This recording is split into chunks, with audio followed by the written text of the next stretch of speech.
So, hi, it's Deborah Hamilton, and I'm so glad to be here. My bestie, Carolyn McAteer, and I just arrived in Louisville, Kentucky. We made it right under the wire so that I could be here with you tonight.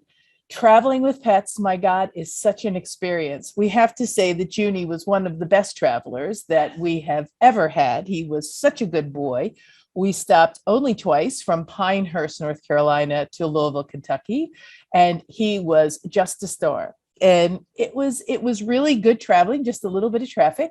But when you're traveling with pets, what is it that you need to do?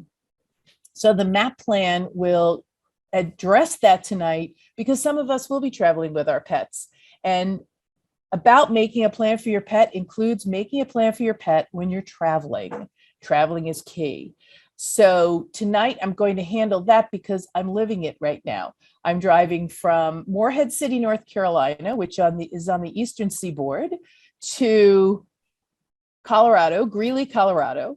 It'll be 3 days of 8-hour drives. And how do you prepare for that with your pet? Well, first of all, your pet should be in a crate. I am telling you that because of all the semi trucks that we passed by on our way to Louisville, Kentucky. And we were so grateful that Juni's crate was behind the front seats because some of those trucks got a little close and we would have been really worried if he was in the way back. However, if he was in the way back in a crate, he would have been pretty safe too. But when you're traveling with your pets, you really need to remember to do 2 or 3 really important things. One is make sure your pet is able to be in their crate for a while without complaining. And sometimes that might mean covering them with a towel so that they can go to sleep and they can feel really comfortable where they are. If they don't feel comfortable, that's remembering to stop and make sure that they go to the bathroom every 2.5 or so hours. I mean, Juni was the reason we stopped, I have to tell you. And also we had a notice on Juni's crate who he was, what his telephone number was, and not just my telephone number and Carolyn's telephone number, but people who aren't traveling with us and people who are traveling the same direction we're traveling, who are behind us, who would be able to pick Juni up in the event of an emergency. He was very good. We're having him relax now. And I'll take him out after this call, but Carolyn was nice enough to take him out for a little pee as we arrived, because of course we rolled in on roller skates, screeching to a halt, and I ran out and got our room and got in. So the other thing you really need to know about traveling with your pet is making sure, and I do this all the time, making sure you use bottled water wherever you go when you're traveling. It's just a good rule of thumb. You can also bring a container of your own water with you. However, I found that sometimes, not with all dogs, but with some dogs, the differences in water can really wreak havoc on their systems. So keeping their water bottled, or just buy one of the $1.29 spring waters at the supermarket that's like a milk jug. And that way you'll have water to make sure that they're not trying water that they don't know what's in it. And you don't know what's in it. So that's another piece. So remember, you have to have something on your crate that identifies who he is, which of course includes his microchip number and his AKC number. And then the people who are able to take him if something happens to you. And remember, it can't just be your telephone number and the person traveling with you's telephone number. It has to be people who are available to get the dog in the event something occurs. And I have to tell you, I have my Irish Setter Club of America membership directory with me, and I have checked with who is in my neighborhood everywhere I stopped, so that if something was to occur, I have it written down so that if something occurs, there's someone nearby. Also, I have 2 or 3 people coming behind me. One's about maybe 6 hours ahead of me. One's about 3 hours behind me. So if anything happened, they would be able to turn around and come back, or they would pick up Juni on their way through. So before I get into this totally, because this has been such an incredible day for us, we, of course, left for Colorado this morning at 8:30 a.m. and arrived in Louisville just about 6:10. And Juni's having a gay old time. I wish you could see him. He is rolling on his back on the bed behind me, having a gay old time, happy to be out of a crate. And I'm going to check in with everyone. I'll start with you, Jan. How's everything going with the kids? The kid? Everything is good. Everything is good, thankfully. He's I been know. really great. He's been really good. His sound sensitivity seems to have been removed. So I don't know if that's it, but that's always good when I don't have to when he's not Wonderful. when he's not on top of me. Yeah, I know. I'm surprised Juni is staying. Oh, he's looking out the window now. So it's really good. I have this filter on because otherwise, if I took the filter, I guess I could put the blur filter on and then you could watch this red blur go from bed to bed behind me. So it could keep us all entertained. Right. So maybe I'll do that just so that everybody can have a hoot there. Well, oh, he's on the chair now. He's very naughty. Oh my God. But anyway, Gloria, thanks for coming. Tell us where you're from and who's your baby or babies. I'm calling from New York.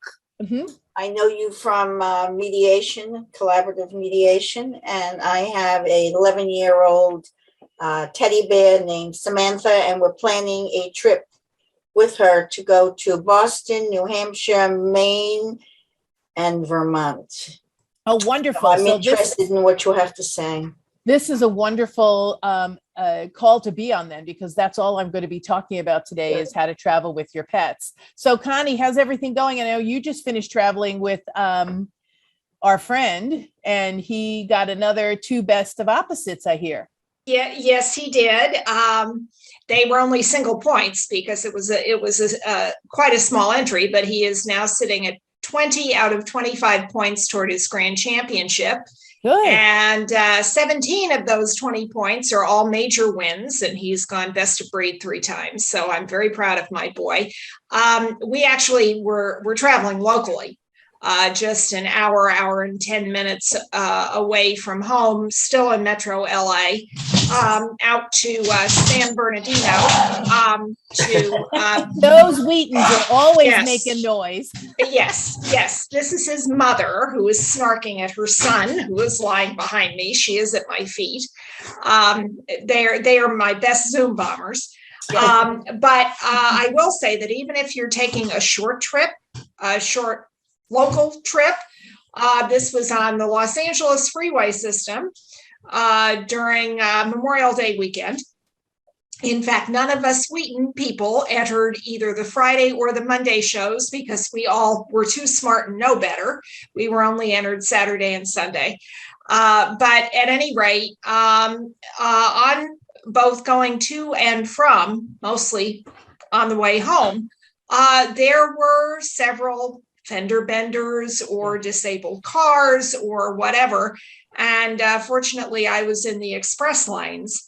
But for those who were not, they were very delayed. And when you're traveling with a dog, of course, that's an issue. So travel on the Metro LA freeway system or anywhere in the state of California is always an adventure with your pets. So I have plenty of stories to relate on that note.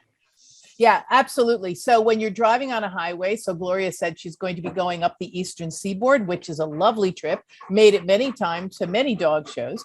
But you really need to know your dog and you really need to know how to pack for them. So Susan, how's everything going with Maggie? Not too bad. One reason I signed up for tonight is we're going to be traveling as well on Sunday, which is really the first time I've taken Maggie on any kind of trip, and she's also going to be boarded when we get to Williamsburg. I'm going to put her in a boarding facility for a couple of nights, just 2 nights. So a little anxious about it because,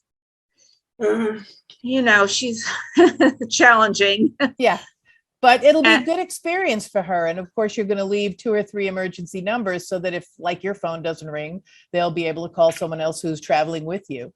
Yeah. I think she's very bored. I had someone come to the house yesterday and she barked almost the entire time the person was here. And so expanding her world is really, I think, important for her. And yeah, that'll be great. Yeah. That'll be really great. So before you go on your trip, as I said before, you really have to take stock of what it is that makes your pet comfortable. So you want to bring beds from home, and some beds that are not necessarily just washed. You should allow them to lay on at least one of them, and then you can lay that against all the other ones when they're getting ready, because they really want the smell of home. Again, the best way to travel with a pet in a car is in a crate. However, if you don't have a crate or you don't want to put your dog in a crate, then the next best thing is to put one of those harnesses that you hook onto the seatbelt. It doesn't keep them from going from side to side if you have a car accident, but at least it will keep them in the car, which is really important. You want to make sure your dog stays in the car in the event something happens. I know some of you might remember that when I was leaving to go to Baltimore, a few weeks ago, I hit a pothole, blew out my tire, and who was on the road next to me in his crate, safe and sound, as we had to lift everything out of my car to get to the tire. Oh, there he is having a gay old time chasing his tail. You really want to make sure you have them safely ensconced.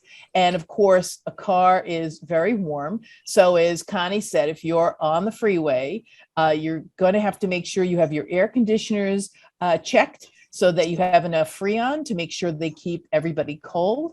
You have to make sure there's free air to wherever the dog is as well. So if, say, your dog is in the way back well, you have to make sure that you don't block the air from them so that they get cool air back there. If they're in the back seat with a harness, then they'll probably get air as well.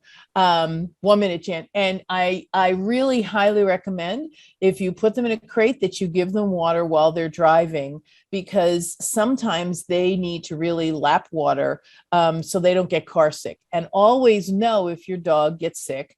I have dogs who like to ride high and look at all of the cars.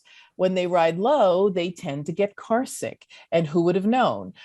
Juni's been really good. He hasn't had a problem with that, but I have had dogs that if they couldn't see out the window, they got car sick. So it's something to take into consideration.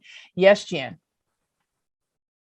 I just wanted to say one of the things I always travel with, but this is with day trips and stuff, and partly is from what I do, but I always travel with a pet first aid kit. Yep. Like I have a pet first aid kit, and, I actually have given classes on it, bandages, ointments, extra water, gauze, like plastic bags, which actually come out really handy. Baggies are great for injured areas and kind of just wrap it up and protecting them and stuff. So I always say travel with a pet first aid kit. I mean, I do that anyway. If I go out for a hike, I always have a pet first aid kit. But you're reading my notes. I don't know how you're in my room reading my notes, but okay. That's all right. No, beside the water, which I always think, and the food that should come with you, you might feed them a little bit less, because they're not going to expire if they eat a little bit less. And then that will save you from cleaning up their crates if they throw up in the car. You should feed them probably an hour or two, if you can, before you take off in the car, because sometimes dogs still get sick if they eat. And if you want, I always give them either big dog bones or something like that to chew on in the crate. Giving the heavy meal before you put them in the car can sometimes be detrimental. And make sure that you always stop every 2 to 2.5 hours. I'd love to hear what Connie thinks about that, but 2 or 2.5 hours to let them pee, because they have to stretch their legs. It's good for you. Because I could go, I'm a camel. I will absolutely admit to that. And I can go for 4 hours without having to stop until I have to get gas. But I now put a timer, and you should put a timer on your phone to make sure that you remember to stop, because it really is important that they get out, they stretch their legs, you play with them. 5 or 10 minutes is all you need.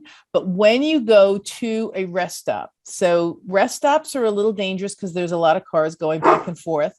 Rest areas that are really set up to allow you to let your dog exercise on a flexi are sometimes better, but always look for broken glass. Always look for food that's out on the ground. Always look for anything that your dog can get into mischief about, because, people put their dogs on flexis and let them run. Well, I am an anti-flexi person in situations where I don't know, first of all, if there's going to be some wild animal that's going to run. And if he hits the end of a flexi, it's more likely he's going to rip that out of my hand than a 6-foot lead. And I really like to know the 6-foot radius. This is 2 reasons, and I'd love to hear how everybody feels. But my dogs do not go to the bathroom when they're on flexies because they're too busy sniffing every crevice and corner. But if they're on a 6-foot lead, yeah, they'll sniff that, and I stand still. I let them walk around for a little while, but then I stand still, because if you stand still, they remember why they're there. Because remember, you're taking them out of a car where they've been bored for the last 2.5 hours. You've brought this to this wonderland of great smells, and you really want to get back on the road in 5 or 10 or 15 minutes. So yeah, give them 5 minutes to walk up and down. Great. And then stand still and just let them circle you on a 6-foot lead. And believe me, they will pee, because, well, this is what I guess I have to do. Oh, right. I have to pee. They have to remember, why am I here? Why am I out here? Oh, right. I got to pee. So they will pee. But if you give them, free rein on a flexi, you will be there for 20 minutes until they remember why they're there. And I don't know about you, Connie, but I usually never let my dogs walk up and down. I let them walk up and down once or twice, and then I stand still. Do you do the same thing? Well, actually, my trick to training dogs to potty, I know what you're going to say, in strange places and riding in cars, starts when they're puppies. For those of you who don't know me, I am a breeder, owner, exhibitor. And so when I have a litter of pups on the ground, when they're, about 6 or 7 weeks old, at night, they come out of either their X pen or their puppy pen where they are during the day, depending upon the size of the litter.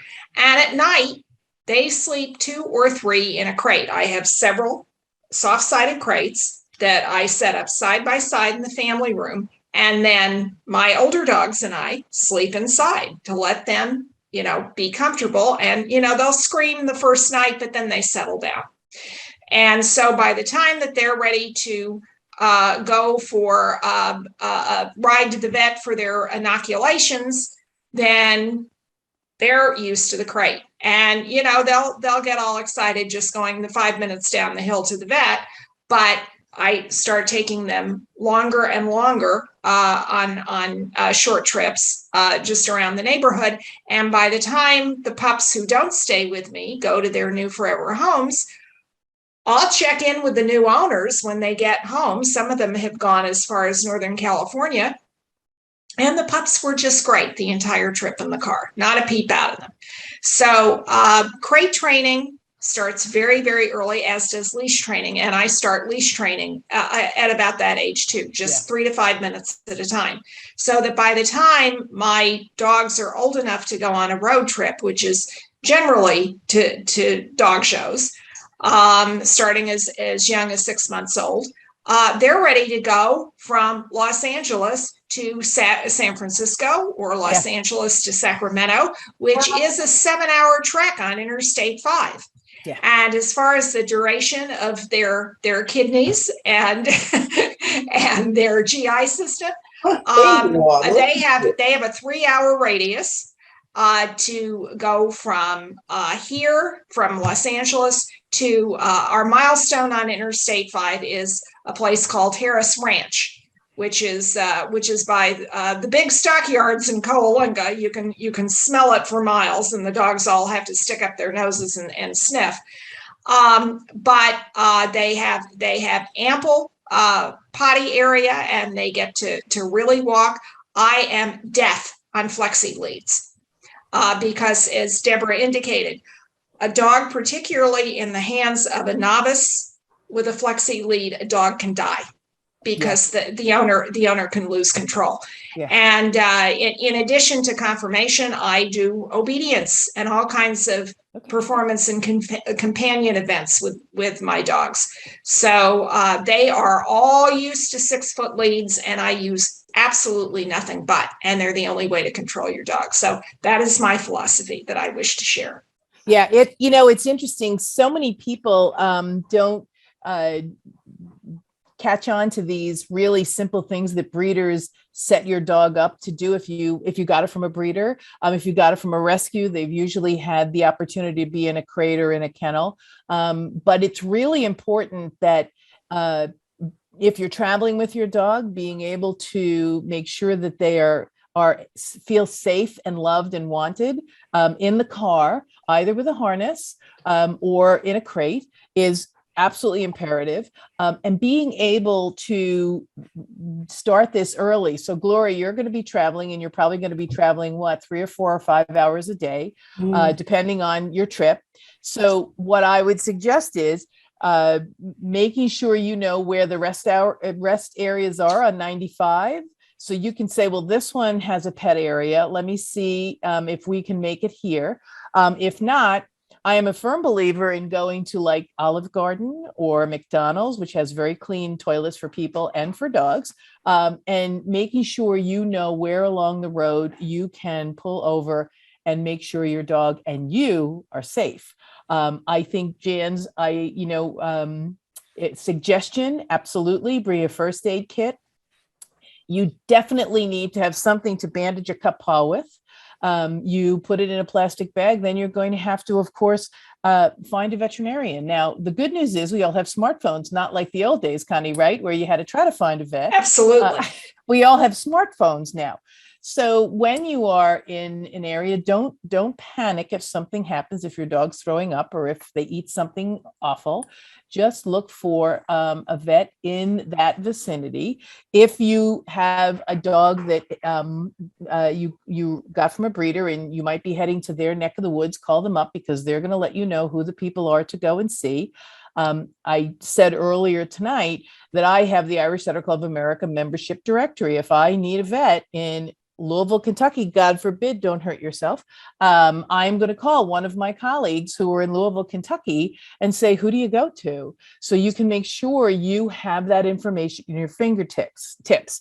And the single most important thing for both Susan and Gloria and Jan and Connie to do is you need to find, if you go to my Facebook page, I took a picture of the sign that is on Juni's crate.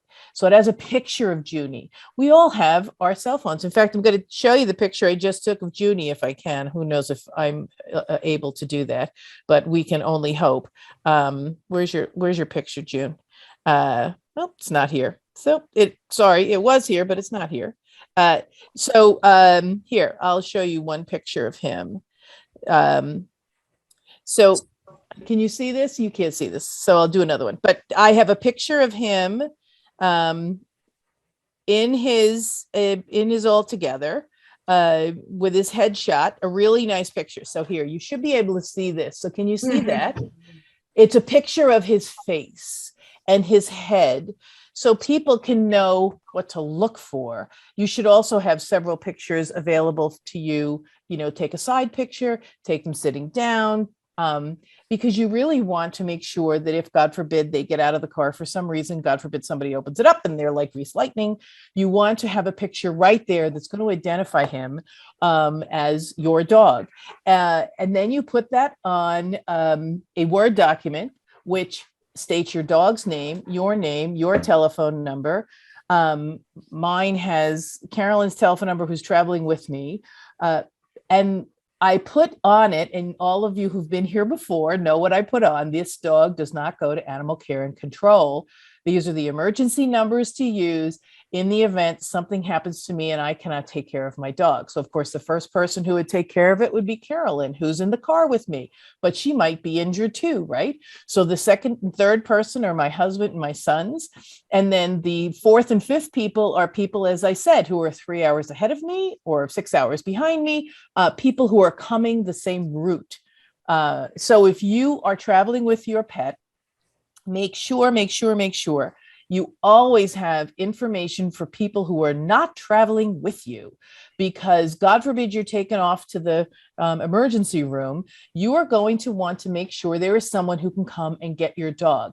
And that name has to be clearly printed, right? So that the police and EMTs, although I have heard recently that some police and EMTs have ignored that document.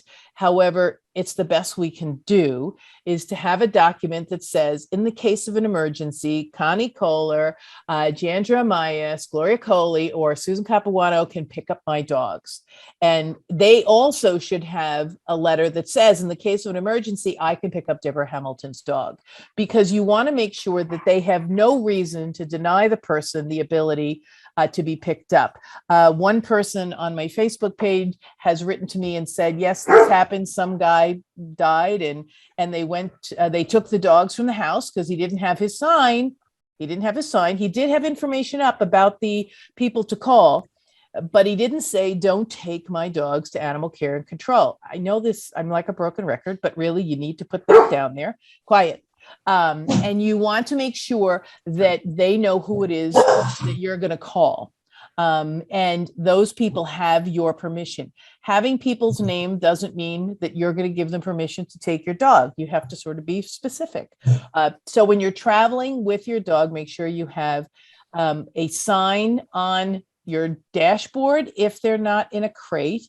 I have it both on my dashboard and on Juni's crate, but on the crate as well, because you really want to make sure nobody has to think about what to do with this dog. Yes, Connie.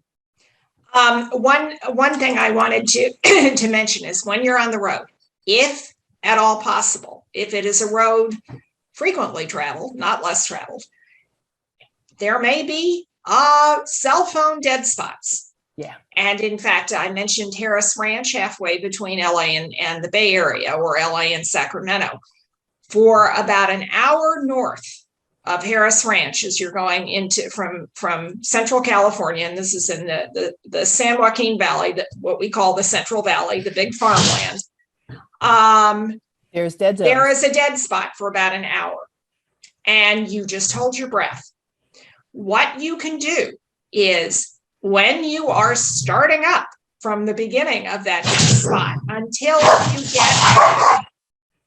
you get out, we have mother-son snarking here. Until you get out of it, you can call a friend and say, I am going into the dead zone. And then when you exit the dead spot, you can call a friend and say, okay, I'm in the clear, I'm fine. That is such great information, because it is really key that somebody knows where you are. And that's why when you're traveling and you're traveling with your family or you're traveling alone, always let someone else know where you're going, when you should arrive. And if you're delayed because of traffic, we hit traffic twice today for 40 minutes that we were delayed. You really need to let people know. And the reason I mentioned that is I actually had a water pump go out on me in my last car before the one I currently have, when it only had 60,000 miles on it.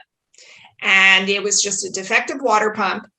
And I limped into the gas station at Harris Ranch and was able to call AAA, but I had two of my Wheatons in the back. I was going to a dog show in the Bay Area, and it was 92 degrees outside. So, just be sure that if you know of cell phone dead spots, that you plan accordingly and let people know. And even if you don't know, you should really plan accordingly and let people know where you should be at what time. So I should be at your house at 2. And if I'm not at your house at 2, please send out the cavalry because there's something wrong, or call me and hopefully I won't be in a dead zone, because it really is about communication when you're traveling with pets. You can take care of yourself, but taking care of your pet in a traffic situation, in a heat situation, in a dangerous situation, if you have a flat on a highway, it's an incredibly dangerous situation. So to make sure that your pets are safe, I always say, put them in a crate. They're not going to, nothing's going to happen to them if they're in a crate because they can't get out. But if you don't like that, I understand completely, but make sure they are harnessed or hooked to the car so that they can't, by accident, somebody leaves the door open because they're reaching in for something and the dog jumps out and God forbid gets hit. I mean, it hurts. So we're coming to the end of the hour, and I'm going to keep us to a half hour tonight only because I have to give a wonderful presentation in about a half hour to a bunch of veterinarians on leadership, which I'm looking forward to, because it really is about leading with your team, which of course everyone on this call would agree that the team is the veterinarian, the staff, and the pet owner. So I'm bringing that concept to veterinarians, and it's really going over well. But before I sign off, I want to know, Gloria, do you have any questions? Or did I hit you with a fire hose and now you're scared to death? Well, I've done small trips with her over the years, but I'm taking a 10-day trip. And some of the things you just said brought to mind made me nervous, but I'll work it out. I'm No, glad I'm here. Yeah, let us know and make sure Yeah. you have a hotel or two that Yeah, I takes have. pets. It's really important. Yeah, pet Um, friendly. Mhm. Yep, pet-friendly hotels, which are much more prevalent now than they were in the 70s, 80s, and 90s. They're much more prevalent now. But make sure you absolutely let them know, that you have a pet. And if you have any questions, Gloria, don't hesitate to email me because I'm happy to answer any of the questions. But just make sure that you bring something that reminds her of home. You bring her food. You bring a bottle of water. A jug of water. I'm just a purist that way, because for me, it really makes a big difference for my dogs not to have local water unless I'm going to be there. If you're going to be there for a week, then you can mix the bottled water with the local water and they should be fine. However, if you're just going through, then you should really bring some bottled water. Anybody else have a question? By the way, thank you, Deborah. Oh, you're very welcome. I'm so glad you're appreciate it. here. I'm glad you did this. Yeah, I'm so glad you're here because, I'm traveling for the next 3 days because I'm crazier than a loon with the woman who's behind my head. And we are traveling to Colorado. Now, I know that Rose has put 2 links. Yeah, I know he isn't as well behaved. But the email is info@Hamilton Law Mediation. And then this is a great group post that I put up. But please don't hesitate if you have questions to, let me know what it is that I can do to help you, because traveling with pets is a really important preparation to be had. And, bringing 1 or 2 toys, not a half dozen, because you're going to lose one, I guarantee it. So don't bring like their favorite toy, bring their second favorite toy.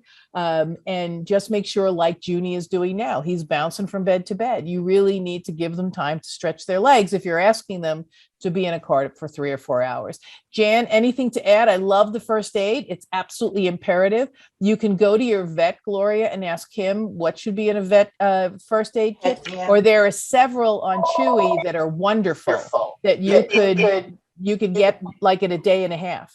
The only other thing that I would advise people look up, and not just because I've traveled in areas that were big snake areas like Texas, is you might want to look up protocols for snake bites, just in case if you're going to an area where they have, And snake. Thank God Cape does not have snakes prevalent. So you're good, Gloria, because you'd have to worry about snakes for you too.